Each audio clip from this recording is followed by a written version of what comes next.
la jacobienne J et la multiplier par l'erreur entre pose courante et pose désirée. Et ça va me donner les vitesses du robot.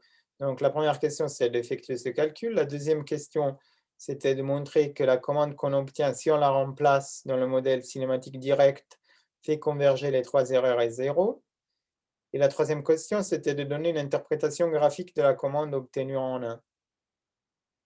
Donc la première question, inverser au modèle cinématique. Donc vous allez écrire Vx. Donc l'idée, c'est que la commande, elle est proportionnelle avec un gain à l'erreur que vous avez ici, xd moins x, yd moins y, θd moins θ, mais il faut aussi multiplier par l'inverse du modèle cinématique, donc l'inverse de la matrice CJ. Donc il faut inverser cette matrice-là. Donc l'inverse de cette matrice-là, c'est une matrice aussi de rotation, mais de rotation dans l'autre sens. Donc ça donne ça, c'est quasiment la même chose avec les cosinus qui changent de signe.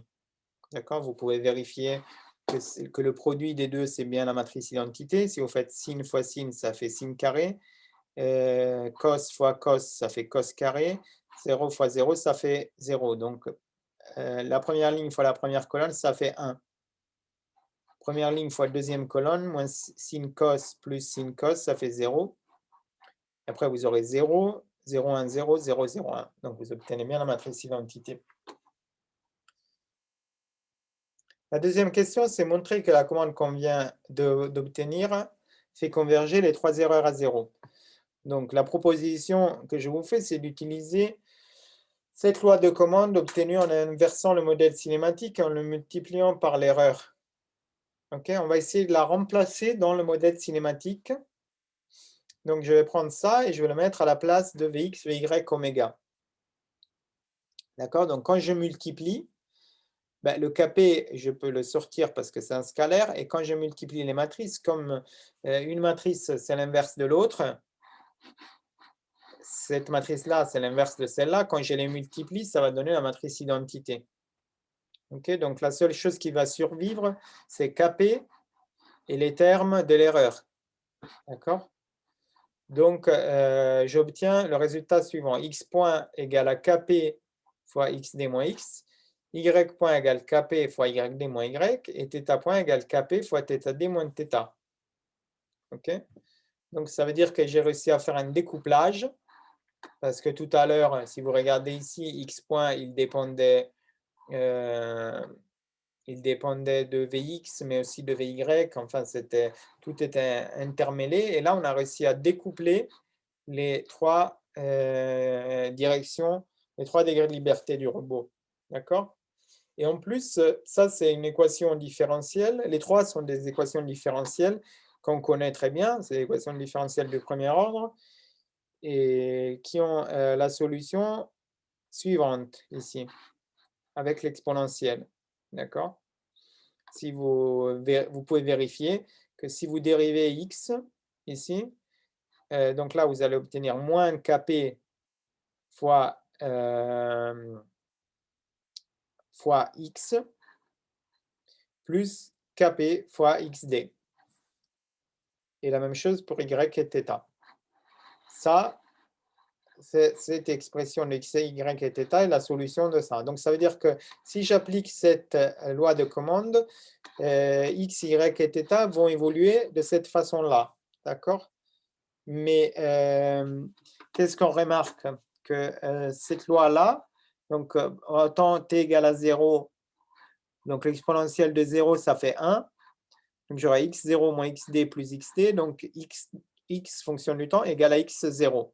Donc au temps initial, x égale à x0, c'est la condition initiale de mon équation différentielle.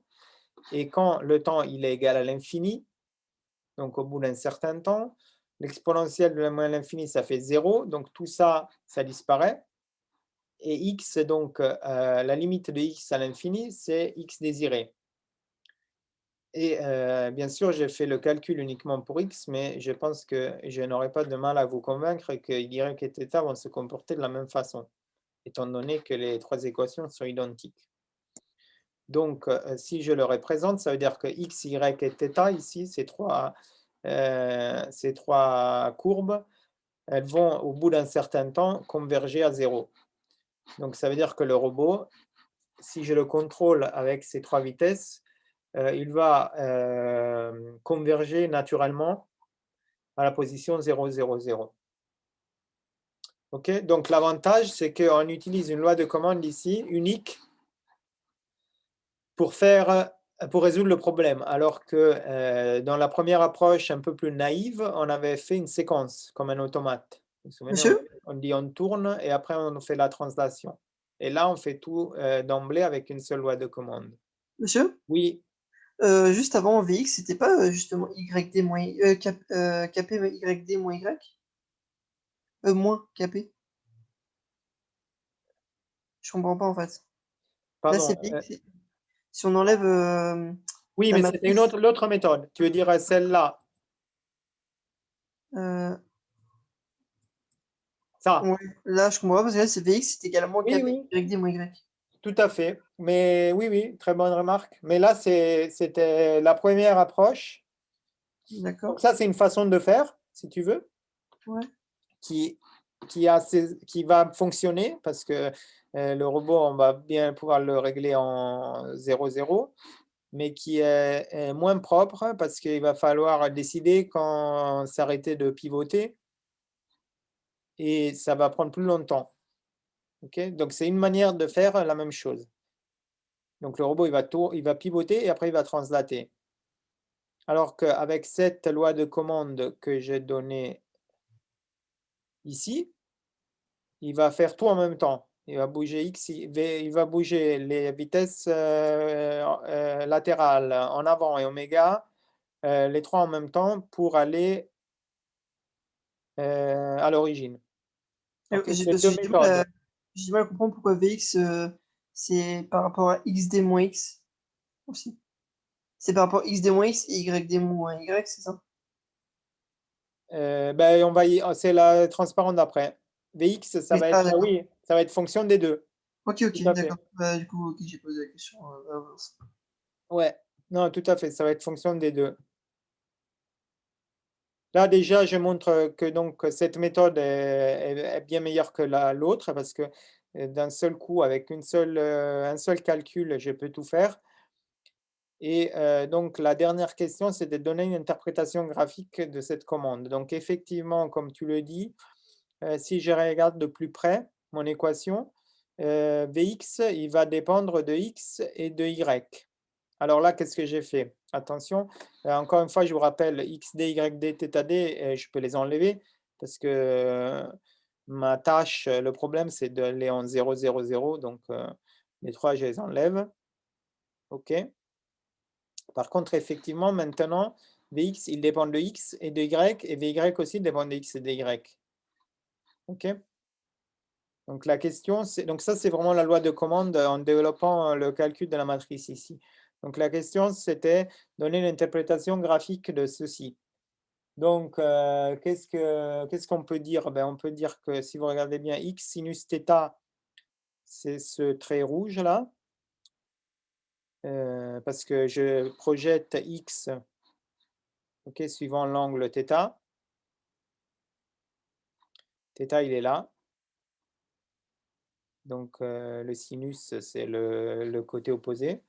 Y cosinus θ, c'est le trait bleu ici, parce que j'ai Y là et θ là. OK, donc si je fais le rouge moins le bleu, je tombe sur le vert. OK. Et de même, donc regardez, c'est la distance en fait entre le long de Vx, entre le centre du robot et le centre robot courant et le centre du robot désiré.